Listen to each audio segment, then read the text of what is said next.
Assalamualaikum warahmatullahi wabarakatuh. Perkenalkan, nama saya Ana Karenina sebagai pembicara pertama. Dalam hal ini berada pada posisi pro dalam mosi debat pro kontra pendidikan sistem daring. Untuk memahami mosi tersebut, maka terlebih dahulu harus kita pahami terkait dengan apa itu pendidikan dan apa itu sistem daring. Menurut KBBI, pendidikan adalah proses atau tahapan pengubahan sikap serta etika maupun tata laku seseorang atau kelompok orang dalam meningkatkan pola pikir manusia melalui pengajaran dan pelatihan serta perbuatan yang mendidik. Pada Undang-Undang Dasar 1945 dan Undang-Undang Nomor 20 Tahun 2003 tentang Sistem Pendidikan Nasional, dikemukakan bahwa pendidikan adalah usaha sadar dan terencana untuk mewujudkan suasana belajar dan proses pembelajaran supaya siswa dapat aktif mengembangkan pola pikir dirinya untuk memiliki kekuatan nilai religius, kontrol diri, jati diri, etika, serta keterampilan yang diperlukan dirinya, masyarakat, bangsa, dan negara.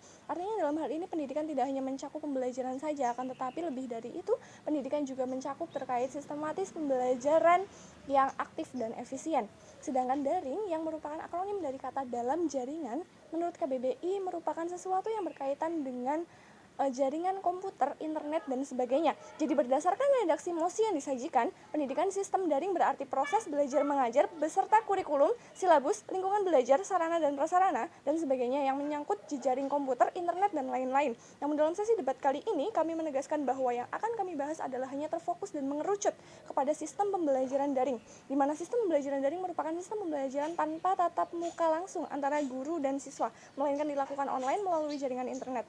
Sistem ini dapat diberlakukan secara resmi mulai tanggal 17 Maret 2020. Sistem pembelajaran daring atau yang dikenal pula dengan pembelajaran jarak jauh atau PJJ saat ini dilaksanakan oleh lembaga pendidikan yang berada di zona orange dan zona merah sebagai solusi atas meningkatnya kasus COVID-19.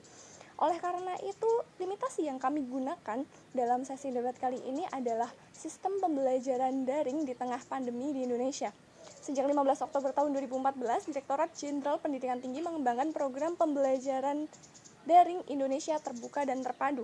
2 tahun kemudian berganti nama menjadi Sistem Pembelajaran Daring atau Program SPADA. Program SPADA ini di Indonesia pada dasarnya adalah implementasi dari Undang-Undang Nomor 20 Tahun 2003 tentang Sistem Pendidikan Nasional, Undang-Undang Nomor 12 Tahun 2012 tentang Pendidikan Tinggi, dan Peraturan Menteri Pendidikan dan Kebudayaan Nomor 109 Tahun 2013 tentang penyelenggaraan pendidikan jarak jauh pada pendidikan tinggi. SPADA ini sebetulnya dicanangkan dalam rangka meningkatkan pemerataan akses terhadap pembelajaran yang bermutu. Oleh karenanya sejatinya, sistem pembelajaran daring telah dikenal lebih dari 5 tahun yang lalu. Oleh karenanya implementasi dari sistem pembelajaran daring yang diterapkan belakangan tidak dapat dikatakan sebagai penerapan sistem yang asing atau terbilang baru bagi pendidikan di Indonesia. Pandemi sangat berdampak terhadap sektor pendidikan, khususnya aktivitas belajar mengajar. Sejak Maret, aktivitas pembelajaran daring menjadi pilihan Kemendikbud untuk mencegah meluasnya penyebaran COVID-19. Kekhawatiran tersebut nyata adanya karena sejak pertama kali dikonfirmasi pemerintah pada 2 Maret 2020, kasus positif virus ini semakin meningkat. Sejak Juni, pertambahan kasus harian berkisar antara 1.000 sampai 2.000 kasus. Bahkan setelah 6 bulan pandemi, pada September 2020, Indonesia mencatat masih lebih dari 3.000 kasus baru harian COVID-19, dengan total jumlah kasus sebanyak lebih dari 250.000 jiwa lebih dan 9.000 lebih meninggal dunia. Belum lagi mempertimbangkan kedudukan Indonesia pada peringkat kedua kasus terbanyak di Asia Tenggara. Oleh karenanya berdasarkan situasi dan kondisi yang ada, maka ditetapkan bahwa program atau sistem pendidikan di Indonesia mengutamakan keselamatan dan kesehatan sivitas akademik.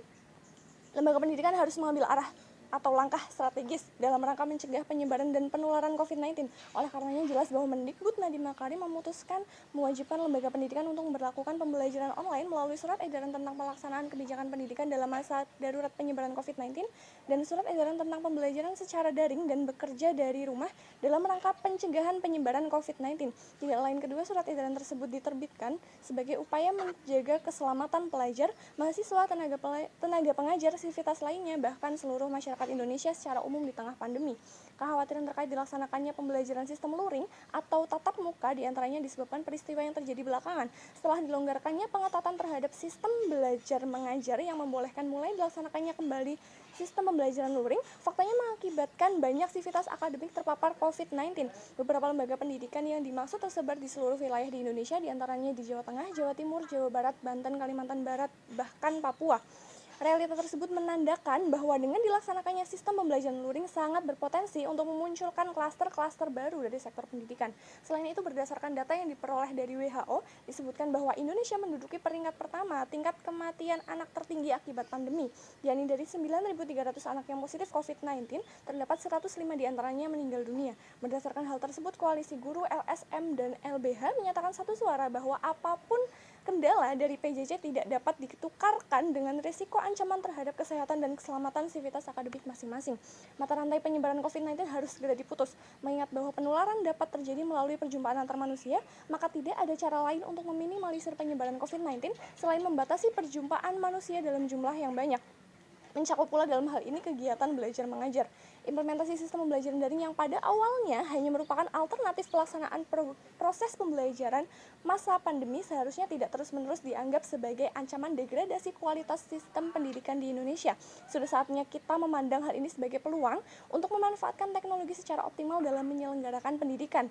Sejatinya sistem tersebut berpotensi untuk meningkatkan inovasi pola mengajar bagi guru. Mengingat bahwa dengan diterapkannya sistem pembelajaran tersebut, maka guru dituntut untuk dapat mendesain media pembelajaran sebagai inovasi dengan memanfaatkan teknologi sebagai media yang lebih modern.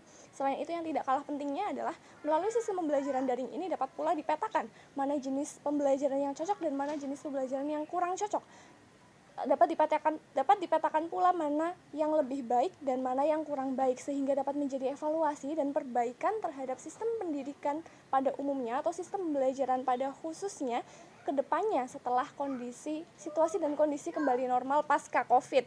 Jadi kami tegaskan kembali bahwa sistem pembelajaran daring merupakan solusi yang efektif guna memutus mata rantai penyebaran COVID-19. Mengingat pula bahwa optimalisasi pelaksanaan physical distancing juga menjadi pertimbangan dipilihnya sistem pembelajaran tersebut. Sekian dari saya, terima kasih. Wassalamualaikum warahmatullahi wabarakatuh. Pendidikan sistem daring atau sekarang biasa disebut dengan pembelajaran jarak jauh memang dilakukan untuk zona orange dan merah. Sedangkan untuk daerah hijau dan kuning sudah diinstruksikan oleh Kemendikbud untuk membuka kembali sekolah guna melaksanakan kegiatan belajar mengajar dilakukan secara langsung atau luar jaringan. Jadi dapat disimpulkan bahwa pendidikan sistem luar jaringan sudah mulai dilegalkan kembali secara bertahap. Oleh karena itu, saya Mustini Rahmawati dari pihak kontra tidak mendukung jika pendidikan sistem dalam jaringan diterapkan untuk seluruh sekolah di Indonesia. Hal ini dikarenakan PJJ nyatanya menyumbang banyak sekali hambatan, diantaranya yaitu kesenjangan teknologi. Pembelajaran sistem daring membutuhkan sarana gadget dan internet sebagai pelaksanaannya.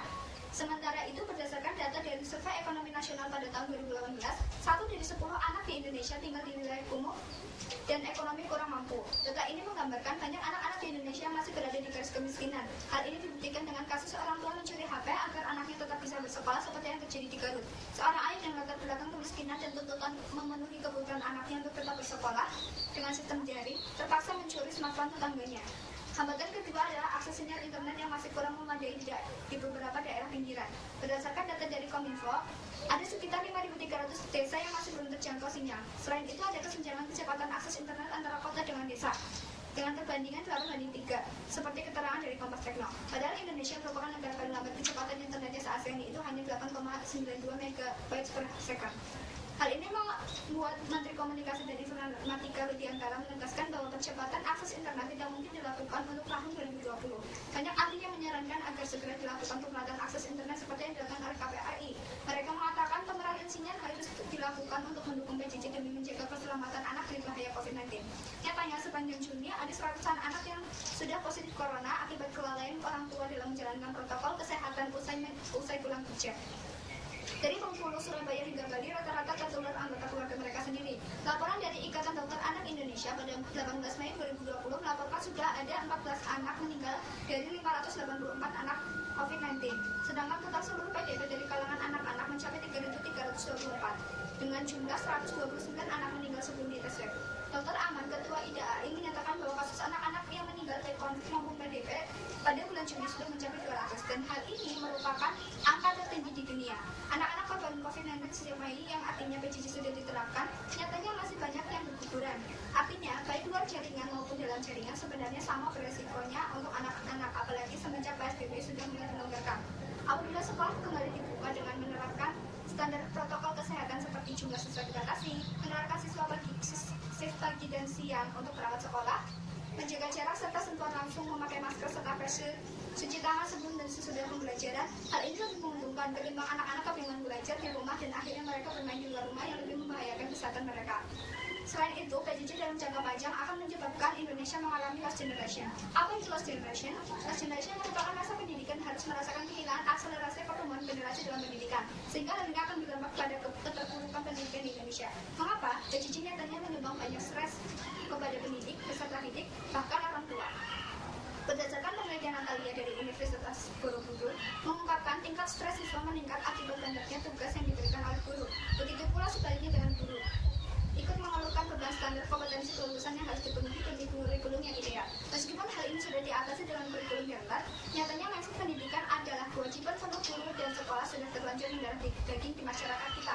Padahal fungsi sebenarnya dari sekolah yaitu menciptakan lingkungan pembelajaran seefektif mungkin bagi peserta didik mengembangkan dirinya dengan pendidik sebagai penyunting iklim pembelajaran. Berdasarkan kurikulum darurat yang sudah dirancang oleh Kemdikbud, orang tua atau wali peserta didik mempunyai peran penting di kelancaran pendidikan sistem daring.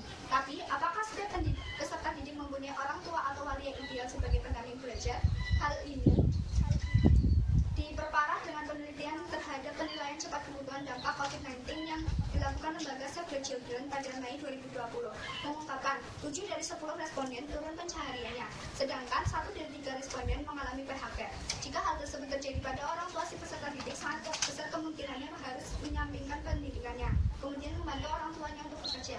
Hal ini diperkuat oleh pernyataan ILO bahwa pandemi ini akan melemahkan UU perlindungan terhadap anak dikarenakan dampak di PHK-nya orang tua mereka akan memaksa mereka tetap menjadi pekerja atau buruh. UNICEF memperberat hal ini dengan hasil penelitiannya yang menyatakan COVID-19 akan beresiko jangka panjang untuk anak-anak di Indonesia, terutama pendidikan.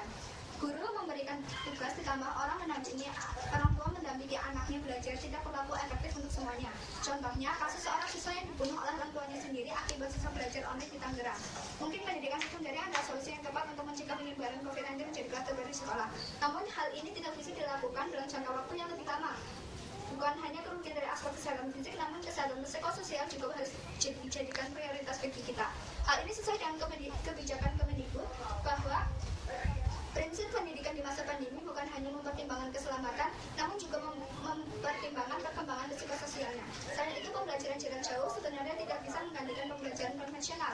Pada UUD yang tertera pada nomor 20 tahun 2013 tentang sistem pendidikan nasional, mengemukakan bahwa pendidikan adalah usaha sadar terencana untuk memunculkan suasana belajar dan proses pembelajaran supaya siswa dapat aktif mengembangkan pola pikir dirinya untuk memiliki kekuatan nilai religius, mengontrol diri, jadi diri, etika, serta keterampilan yang diperlukan dirinya, masyarakat, bangsa, dan negara. Berdasarkan pengertian tersebut, menurut UUD, pendidikan seharusnya mencakup 3 aspek, yaitu transfer of knowledge, transfer of value, dan juga transfer of moral. PJJ dengan sarana teknologi hanya mampu mengcover transfer of knowledge, karena jauhnya jarak kurang mampu memberikan sense of feeling kepada peserta didik. Keintiman pertemuan serta terbukanya sebuah pembelajaran adalah pintu bagi pendidik untuk menyampaikan nilai dan moral kepada peserta didik. Tidak hanya itu, pendidikan bukan hanya tentang pembelajaran di kelas, namun juga tentang modeling atau pemberian teladan, pembiasaan, sosialisasi dengan orang lain, dan juga meningkatkan percaya diri dengan mengasah bakat yang dimiliki. Dari seluruh penjelasan yang saya sampaikan, dapat disimpulkan bahwasanya pembelajaran luar jaringan sebenarnya bukan ancaman bagi peserta didik maupun akademik lainnya jika kita mau memodifikasi sekolah berdasarkan standar protokol kesehatan, terutama untuk daerah kuning dan hijau yang rata-rata daerah pinggiran dengan minimnya akses teknologi. Pembelajaran luar jaringan seharusnya boleh untuk dilaksanakan, mengingat kasus COVID-19 juga tidak seaktif penyebaran di daerah kota yang pada penduduknya. Beragam dari background masyarakat di Indonesia seharusnya kebijakan yang dikeluarkan lebih fleksibel tapi tetap rigid dalam prinsip keselamatan yang utama. Sekian dari saya. Wassalamualaikum warahmatullahi wabarakatuh. Pandemi COVID-19 yang melanda dunia lebih dari 6 bulan terakhir ini berdampak terhadap perubahan aktivitas belajar mengajar tak terkecuali di Indonesia. Sejak Maret, pembelajaran sistem daring dianggap sebagai alternatif untuk mencegah penyebaran COVID-19 yang diambil oleh Kementerian Pendidikan dan Kebudayaan. Sebelumnya, perkenalkan, saya Khaidatul Mufana. Di sini saya akan menyampaikan kesimpulan terkait mosi perdebatan pada kali ini, yaitu pendidikan sistem daring dari pihak pro dan kontra. Dari pihak pro sendiri menyatakan bahwa mendukung adanya pendidikan sistem daring di tengah pandemi COVID-19 ini dengan beberapa alasan. Pertama, pembelajaran sistem daring sejatinya bukanlah sesuatu hal yang baru. Sebelumnya telah dikenal pada sistem pembelajaran daring dengan regulasi yang jelas tahun 2014. Meskipun pembelajaran sistem daring ini menemukan beberapa kendala, namun sementara praktis tidak ada cara lain untuk meminimalisir angka penyebaran COVID-19 ini selain dengan meminimalisir perjumpaan antar sesama manusia dalam jumlah yang banyak. Boleh dikatakan bahwa Kebijakan Kementerian Pendidikan dan Kebudayaan dalam pendidikan sistem daring ini adalah suatu langkah yang tepat, namun tanpa adanya persiapan yang memadai, mengingat bahwa banyak ditemukan kendala di lapangan. Namun hal ini tetap tepat dilakukan, karena mengingat situasi pandemi saat ini, sebagaimana yang diungkapkan oleh Kementerian Pendidikan dan Kebudayaan Nadiem Makarim, beradaptasi ke online learning memang sulit, akan tetapi hal ini jauh lebih baik daripada tidak ada pembelajaran sama sekali. Selanjutnya, mengingat dari kebijakan pendidikan di masa pandemi adalah mengutamakan keselamatan seluruh sivitas akademik. Oleh karena itu, menutup kelas-kelas belajar baik di sekolah maupun kampus adalah suatu keharusan. Dengan pendidikan sistem daring ini juga melatih para tenaga pendidik untuk lebih bisa memanfaatkan teknologi dengan sebaik mungkin, dan melatih skill tenaga pengajar untuk lebih bisa memaksimalkan lagi dan menginovasi kembali media pembelajaran, dan meningkatkan peran orang tua juga akan pentingnya pendidikan bagi anak di rumah. Sedangkan dari pihak kontra menyatakan kurang setuju adanya pendidikan sistem daring ini. Pendidikan sistem daring memang dianggap sebagai sebuah solusi pendidikan tetap berjalan di tengah pandemi COVID-19 ini. Bagi tenaga pengajar, pendidikan sistem daring ini hanya efektif untuk penugasan, akan tetapi untuk membuat para siswa itu menjadi paham sistem daring dianggap sulit. Nah, melihat juga adanya beberapa kendala di lapangan, seperti kurang tersedianya prasarana dan sarana yang mendukung terselenggaranya pendidikan sistem daring ini. Seperti di daerah terpencil misalnya, banyak dari pelajar ataupun mahasiswa yang kesulitan dalam ikut serta masuk pembelajaran lewat handphone karena sulitnya sinyal internet. Melihat dari sisi finansial juga, adanya pendidikan sistem daring ini membuat kebutuhan dari kedua orang tua menjadi meningkat, karena harus menyiapkan uang untuk pembelian kuota internet di setiap bulannya. Tentunya di tengah pandemi ini keadaan ekonomi juga mengalami penurunan. Jadi kendala-kendala ini ternyata berdampak kurang baik bagi fisik maupun psikis, baik itu untuk para pelajar ataupun mahasiswa, orang tua maupun tenaga pendidik. Oleh karena itu diharapkan kepada seluruh pemangku jabatan seiring dengan perjalanan pendidikan sistem daring ini untuk diseimbangkan dengan pemenuhan sarana dan prasarana yang kiranya mendukung terselenggaranya pendidikan sistem daring ini secara efektif. Demikian terkait mosi perdebatan kali ini, kami dari tim tidak condong ke lebih pro ataupun kontra, karena dengan alasan pendidikan sistem daring ataupun pendidikan dengan tatap muka sejatinya tidak bisa. Dengan demikian, kami dari tim terkait mosi perdebatan kali ini pendidikan sistem daring tidak lebih condong kepada pro ataupun kontra. Hal ini dengan alasan bahwa pendidikan sistem daring ataupun pendidikan tatap muka sejatinya keduanya tidak bisa saling menggantikan, akan tetapi saling melengkapi. Pendidikan sistem daring dapat dilakukan di masa pandemi seperti ini, namun pendidikan dengan tatap muka harus tetap dijalankan karena adanya transfer values yang harus tetap dijalankan dan dikembangkan. Dan kebijakan Kementerian Pendidikan dan Kebudayaan dengan memberlakukan pendidikan tatap muka di daerah dengan zona hijau dan kuning adalah suatu langkah yang dianggap sudah tepat.